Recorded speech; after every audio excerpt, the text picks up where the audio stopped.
Hello everyone, मैं we Kumar आप सभी को अपने चैनल एडवानी पर स्वागत करता हूं। देखिए, आज यह महाभारत सीरीज का 11th वीडियो होने वाला है और इसके पहले वाले 10th वीडियो हम लोग एक चैप्टर इकोनॉमिक्स का न्यू चैप्टर शुरू किए हुए थे, जिसमें ये फर्स्ट सीरीज को देखे हुए थे, जिसका नाम था sectors of the Indian economy. और वो फर्स्ट सीरीज था, उसी चैप्टर का ये सेकंड सीरीज है और इसमें हम लोग उसमें 11 क्वेश्चंस प्लस उसके बाद एक्स्ट्रा क्वेश्चंस कॉन्सेप्ट को देखे हुए थे। आप जो है इस वीडियो में हम लोग आगे के क्वेश्चंस को देखेंगे और समझेंगे कि आखिर किस तरह का क्वेश्चंस बन रहा होगा। और थोड़ा सा बात हमेशा ध्यान रखिएगा, बार बार हम कहते हैं कि आप जो भी पढ़ रहे हैं उसका जरूर नोट्स बनाइए और उसको रिवाइज करते रहिए, तभी आपको एग्जाम में मार्क्स बनी आएंगे। ये चैप्टर जितना ये जितना जल्दी खत्म हो जाएगा सब्जेक्ट आपका एसएसटी, उसके तुरंत बाद हिंदी और संस्कृत दोनों ला देंगे। ठीक है ना, जो हिंदी ले लिए होंगे वो उनका हिंदी का निकल जाएगा, जो संस्कृत उनका संस्कृत निकल जाएगा। हम कोशिश तुरंत, थोड़ा सा संस्कृत में दिक्कत क्या हो रहा है हमको टाइपिंग करने में, बट वो भी हम कोशिश कर रहे हैं जितना ज़्यादा से ज़्यादा हो सकता है। अगर उतना ज़्यादा नहीं होते स्कैनिंग वगैरह करके तो कोई भी तो कोशिश करके लाएंगे ही। देखते हैं क्या हो रहा है, कैसे हो रहा है। बट चलिए हम लोग हम लोग चैप्टर्स की तरफ बढ़ते हैं आगे और देखते हैं किस तरह क्वेश्चन आया हुआ है। हाँ तो गाइस, हम इस चैप्टर्स को पढ़ रहे थे जिसमें से फर्स्ट जो वीडियो था हम लोग का कंप्लीट हो चुका था। एक्चुअली ये क्या है, ये आपका सेकंड वीडियो है। ये सेकंड वीडियो में हम लोग क्या है, इसके पहले वाले फर्स्ट वीडियो में 11 नंबर क्वेश्चन तक हम लोग देख चुके थे। आज जो है सेकंड वीडियो उसके आगे के क्वेश्चंस को देखेंगे और इसमें अलग अलग टाइप्स के जो असेशन और रीजन वगैरह क्वेश्चन है ये भी हम लोग कवर करेंगे। तो चलिए हम लोग क्वेश्चन पे चलते हैं और देखते हैं। एक्चुअली हम लोग क्या है था, यहाँ तक हम लोग कवर कर चुके थे। ठीक है ना, अब इसके बाद वाला हम लोग देखेंगे। देखिए 12 नंबर क्या क्वेश्चन कर रहे थे, कर find the incorrect option from the following. करे कि इसमें से कोई इनकरेक्ट ऑप्शन जो गलत है उसको ढूंढिए। ठीक है ना, करे क्या मगने यहाँ पर मनरेगा हैज बीन, देखिए कहीं कहीं पे जी नहीं रहता है, केवल एम ही रहता है, MNREGA रहता है। ठीक है ना, महात्मा गांधी, ठीक है ना, इसका नाम है Mahatma Gandhi National Rural Employment Guarantee Act. ठीक है ना, इसी को राइट टू वर्क भी कहा जाता है। इसी को क्या कहता है, राइट टू वर्क। कह रहे हैं which act is also known as right to work. समझे कि नहीं, तो मनरेगा एक्ट को कब लाया गया था, तो 2005 में, ये पहले ही बताए थे। ठीक है ना, नवंबर सितंबर के करीब, मेरा बर्थडे वाले महीना में। ठीक है ना, ये ठीक पेश किया गया था पार्लियामेंट में, लेकिन लागू हुआ 2 फरवरी 2006 में ये लागू किया गया था। ठीक है ना, उसके बाद ये इम्प्लीमेंट किया गया। बस समझ गए। और ये जो है, ये गारंटी एक्ट इतना days of work in year, ये जो है ये आपको 365 दिन काम नहीं देता, ये 100 दिन काम देता है। 100 days of work in year. जिधर डॉट ज्यादा डॉटेड एरिया होता है, जो सूखा एरिया होता है, वहां पर 150 दिन का काम दिया जाता है। हमेशा दिमाग में बैठा लो, आगे बढ़ो। तो ये गलत हो गया था, आंसर तो आपका यही जगह मिल गया, लेकिन फिर भी आप बार बार कहते हैं हम कि पूरा को पढ़ना चाहिए। बस समझे कि नहीं, ऑप्शन पूरा पढ़ना चाहिए, नहीं तो इससे गलत आप क्या हो जाएंगे, कभी मार के चले आएंगे। ठीक है ना, देखिए करा क्या, if the government fails to provide job, provide unemployment, provide fails to provide job, यहाँ पर जॉब है ना देने में अगर क्या हो रहा है, फेल हो जा रहा है, तो वो क्या करेगा, government provide unemployment allowances to the people. तो गवर्नमेंट उस स्थिति में अनएम्प्लॉयमेंट, बेरोजगारी भत्ता जो होगा लोगों को देगा। तो then government provide unemployment allowances to the people, तो लोगों को अनएम्प्लॉयमेंट अलाउंस देगा। सही बात है, करेक्ट है। 1/3 of the jobs are reserve for the women. इसमें से 33% जो जॉब होगा, यानी 1/3 टोटल का, तो टोटल का 1/3 यानी 33.3% करीब करीब हो जाता है। ठीक है ना, तो ये किसके लिए रिजर्व है, वुमेन के लिए, जो गरीब महिलाएं हैं। और एक और बात याद रखा, इससे पहले वाले वीडियो बता चुके थे, ये जॉब किसको ज्यादातर देना है, SCs, STs और जितने भी गरीब महिलाएं हैं उनको देना है। तो ये ऑप्शन बी आपका इसका करेक्ट आंसर हो जाएगा। तो correct that is also known as under employment, disguise employment. देखिए डिस्गाइज एम्प्लॉयमेंट क्या होता है कि वैसा भी देखिए ये इसमें एम्प्लॉयमेंट वर्ड लगा हुआ है, जबकि हाई की अंडर एम्प्लॉयमेंट है। ठीक है ना, अंडर एम्प्लॉयमेंट ओरिजिनली समझिए तो ये अनएम्प्लॉयमेंट होता है। बात समझे कि नहीं, यहाँ पर क्या होता है कि जैसे आप एबल है किसी काम को करने के लिए, ठीक है ना, आपके पास स्किल्ड है, आपके पास एबिलिटी है, लेकिन कोई जॉब नहीं मिल रहा है, तो आप क्या मजबूरन किसी और काम में लगे हुए हैं, आपसे एक तरह से छोटे किसी काम में लगे हुए हैं।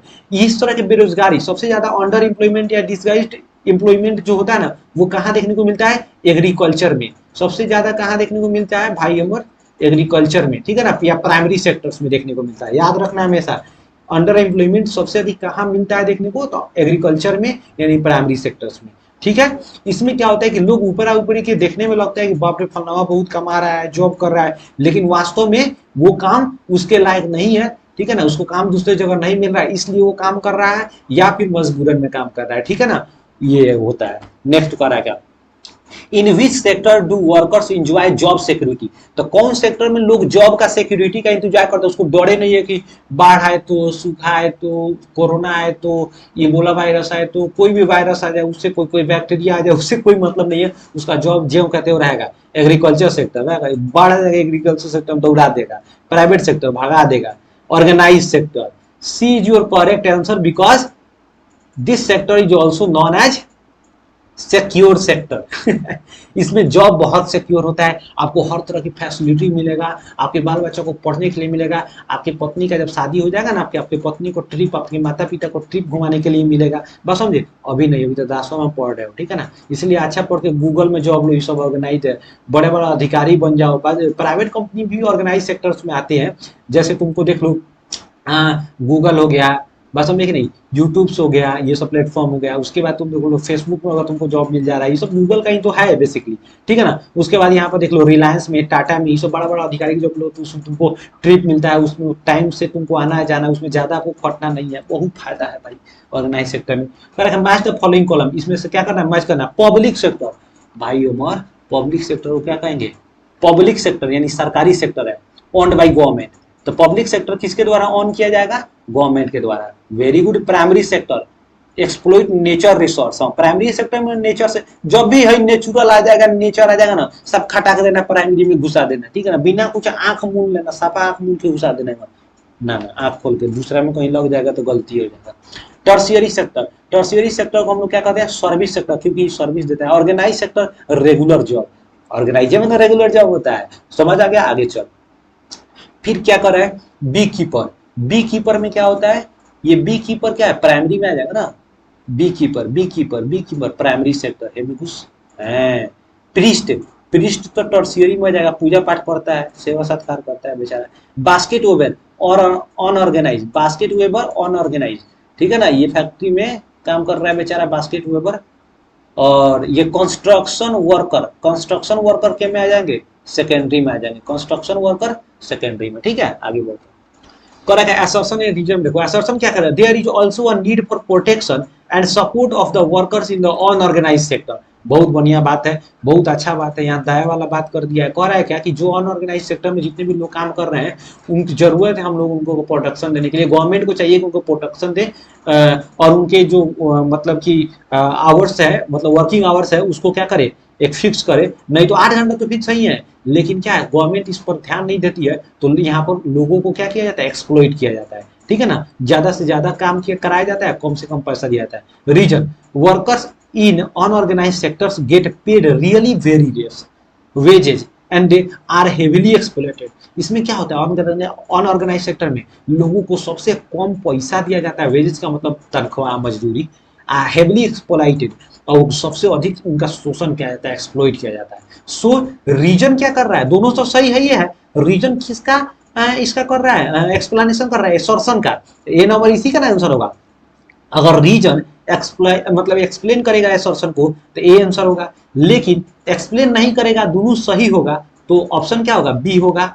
सी कब होगा, जब असर्शन सही होगा रीजन गलत होगा, सी होगा। जब असर्शन गलत होगा रीजन सही होगा तो डी आंसर होगा। याद रखना, बार बार नहीं लिखते रहेंगे, तो दिमाग लगा। आगे चलो, कह रहा है GDP show big economy is, कह रहा है जीडीपी जो है ना, ये इकोनॉमी को शो करता है, एक बहुत बड़ी इकोनॉमी को शो करता है। सो ये बात है, GDP of a country is value of the all intermediate goods, intermediate goods होता है जी, फाइनल गुड्स होता है, यही जो गलत हो गया। तो देखो रीजन गलत है, एसर्शन सही है, जब एसर्शन सही रहेगा रीजन गलत रहेगा तो ऑप्शन सी, लेकिन ऊपर वाला गलत है, नीचे वाला सही, तो ऑप्शन डी।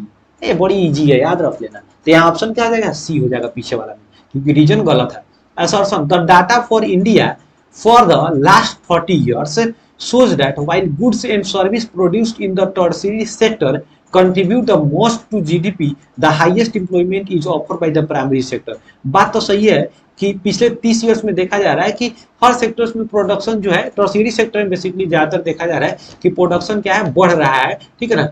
तो यहाँ पर क्या है कि जीडीपी में भी देखा जाएगा, अगर बात करें most of the GDP, highest employment, sectors contribute most GDP. तो टर्शियरी सेक्टर का जीडीपी में सबसे ज्यादा क्या है, इसका योगदान है, सबसे ज्यादा शेयर है। The highest employment is offered by the primary, जबकि इंप्लॉयमेंट देखा जाए सबसे अधिक कहाँ है, तो प्राइमरी सेक्टर में। बहुत अच्छा बात है, सही बात है, एकदम वेरी गुड बात है। Correct reason tertiary sector offer limited growth, tertiary से लिमिटेड ग्रोथ किया है चाचा, टर्शियरी से तो 5 गुना ग्रोथ किया है। तो रीजनवा गलत, असरसनवा सही, तो ऑप्शनवा सी, ऑप्शनवा क्या हो जाएगा, सी सही हो जाएगा। आगे चलो, करा क्या एसोर्शन में क्या करे, यहाँ पर गौर से प्यार से समझिएगा भाई साहब। एसोर्शन करा कि नॉट एवरी गुड्स और सर्विसेज, नॉट एवरी गुड्स और services that is produced and sold needs to be counted to know the total production in each sector है। फिर से पढ़ो, not every goods or services, ठीक है, not every goods and services that is produced and sold needs to be counted to know the total production in इस sector. Very good, बहुत सही बात है, एकदम वेरी गुड बात है। कर रहा है क्या कि हम जितना भी वस्तु एवं सेवाओं का, गुड्स एंड सर्विसेज का प्रोडक्शन करते हैं, तो जहां जहां उसका प्रोडक्शन करेंगे वहां वहां उसका काउंट, उसके वैल्यूज को नहीं हम लोग उसको कंटे मतलब कि सम कर लेंगे, फाइंड आउट नहीं, एक जगह जोड़ नहीं लेंगे, ठीक है ना। उसमें क्या होता है, जैसे मान लीजिए गेहूं का उत्पादन किए, उससे हम आटा बनवाए, उससे बिस्कुट बनाए, तो गेहूं का दाम वहां जोड़ लेंगे, फिर आटा का दाम जोड़ लेंगे, फिर बिस्कुट का दाम, इन्हें थोड़े करते हैं हम। इन सबको इंटरमीडिएट गुड के रूप में लेते हैं, उस पर जितना खर्चा पड़ता रहता है, लास्ट में फिनिश्ड गुड को जो है ना, जो लास्ट में उसका एमआरपी रखा जाता है, उसी के एमआरपी से जोड़ते हैं हम लोग। ऐसा नहीं कि जितने भी स्टेट्स पर वस्तु का उत्पादन होगा, गुड्स का प्रोडक्शन होगा, सर्विसेज का प्रोडक्शन होगा, वहां वहां उसका वैल्यू जोड़ेंगे, ऐसा नहीं है, ठीक है ना। तो यहाँ पर समझना ये है कि यहाँ पर फाइनल गुड्स के वैल्यूज को जोड़ा जाता है। Correct, the value of final goods and already includes, final goods में क्या होता है, ऑलरेडी सभी चीजों का, जितना भी पीछे वाला है, जितने भी इंटरमीडिएट गुड्स है, उन सभी का वैल्यू को जोड़ा गया रहता है, ठीक है ना। इसलिए इसके इसके मतलब कि जोड़ने की जरूरत नहीं है, बस हम देख रहे हैं। तो यहाँ पर नॉट एवरी गुड्स और सर्विस, तो नॉट ऑलरेडी लगाया है, तो बात सही है, ये भी सही है, ठीक है ना। और इसका एक्सप्लेनेशन कर रहा है क्योंकि इसमें सभी इंक्लूड होता है, एक्सप्लेनेशन कर रहा है, इसलिए ऑप्शन ए नंबर सही हो जाएगा। ना समझ आया, समझ आ गया, आगे बढ़ो बाबू हमारे। करा क्या, द एवरी डेवलपमेंट, करा क्या sorry, the development of agriculture and industry leads to the development of service sector. बहुत अच्छा, वेरी गुड बात है, बहुत अच्छा बात है। करा क्या, जब भी हम डेवलपमेंट होगा प्राइमरी सेक्टर का, सेकेंडरी सेक्टर का, इससे टर्शियरी सेक्टर क्या होगा, आगे बढ़ेगा। काहे आगे बढ़ेगा, ट्रांसपोर्टेशन चाहिए, स्टोरेज चाहिए, कोल्ड स्टोर चाहिए, बैंकिंग चाहिए, सब चाहिए कि नहीं चाहिए। जब चाहिए तो सर्विस सेक्टर बढ़ेगा, बढ़ेगा कि नहीं बढ़ेगा, इसीलिए वही बात कर रहा है। तो रीजन क्या कर रहा है, as the primary and secondary sectors develops, जैसे प्राइमरी और सेकेंडरी सेक्टर डेवलप करेगा, the demand for transportation, storage, in bank, insurance increases. तो जैसे ये बढ़ेगा, उसके साथ साथ इसका डिमांड बढ़ेगा, ट्रांसपोर्ट का डिमांड बढ़ेगा, स्टोरेज का, बैंक का, ये सब का डिमांड बढ़ेगा। तो जाहिर सी बात है, इसके साथ साथ इहो बउआ जो है टर्शियरी सेक्टर, ये भी आगे बढ़ेंगे साथे साथे, समझे कि नहीं। तो इसलिए ये क्या कर रहा है, रीजन एक्सप्लेनेशन कर रहा है, दोनों सही है, और रीजन एक्सप्लेन कर रहा है असर्शन का, इसलिए option number A is correct. Next करा क्या, इन इंडिया, इंडिया में ओवर द दूरी यार, करा क्या, ओवर द 40 ईयर्स, 40 वर्षों से, between 1974 and 2013-14 while production in all 3 sectors has increase. सही बात है, प्रोडक्शन बढ़ा। It has increase the most in tertiary sector, tertiary sector में प्रोडक्शन बढ़ा है। Tertiary sector is only organise sector, तो ये वाला तो सही कह रहा है, ठीक है ना। Tertiary sector is only organise sector, ठीक है, in the economy, so the government spends a lot of money for creating jobs. Government इसमें खर्च कैसे कर देगा भाई इतना ज्यादा, ऐसा नहीं है। देखिए गलत बात है बिल्कुल, ये जो है ना, ये बहुत झूठ बात है। ऐसा रीजन में ऐसा नहीं है, गवर्नमेंट जो है केवल टर्शियरी सेक्टर पर बहुत ज्यादा पैसा खर्च नहीं करती है, टर्शियरी सेक्टर खुद ब खुद ग्रो करता है, क्योंकि लोगों का डिमांड डे बाय डे, हमारा लाइफ स्टाइल इतना बढ़ते जा रहा है, हमारा जो लाइफ है वो इतना ज्यादा लग्जरियस होते जा रहा है कि हमको बढ़िया स्वास्थ्य चाहिए, अच्छा शिक्षा चाहिए, अच्छा हम लोगों को ट्रांसपोर्टेशन सिस्टम चाहिए, इंश्योरेंस, लाइफ इंश्योरेंस चाहिए, सब चीज बढ़ रहा है, हमारा डिमांड बढ़ रहा है। तो जाहिर सी बात है कि सर्विस सेक्टर बढ़ेगा, बस समझ नहीं। तो रीजन गवर्नमेंट नहीं बढ़ा रही है, ये खुद लोगों का डिमांड की वजह से बढ़ रहा है। That's why reason is here not correct, ठीक है ना। तो answer is your C correct, because assertion is right, reason is wrong, ठीक है ना। So option is C is correct. Next, बस ये 22। देखो इस क्वेश्चंस में हम लोग बहुत सारे क्वेश्चंस को डील किए, समझे, बात समझे कि नहीं। तो हम आप लोग से यही रिक्वेस्ट करते हैं कि भाई हमारा राजा हमारे, आप लोग एक नोट्स बनाइए और उसको एक रिवीजन कीजिए, ताकि आपको एग्जाम्स में कोई क्वेश्चंस छूटे नहीं, और उसको प्रैक्टिस भी कीजिए। तो नेक्स्ट जो चैप्टर होगा वो पॉलिटिकल साइंस से होगा, जिसमें हम लोग पावर शेयरिंग के पढ़ेंगे, ठीक है ना। और तो आज के लिए बस इतना ही। जय हिंद।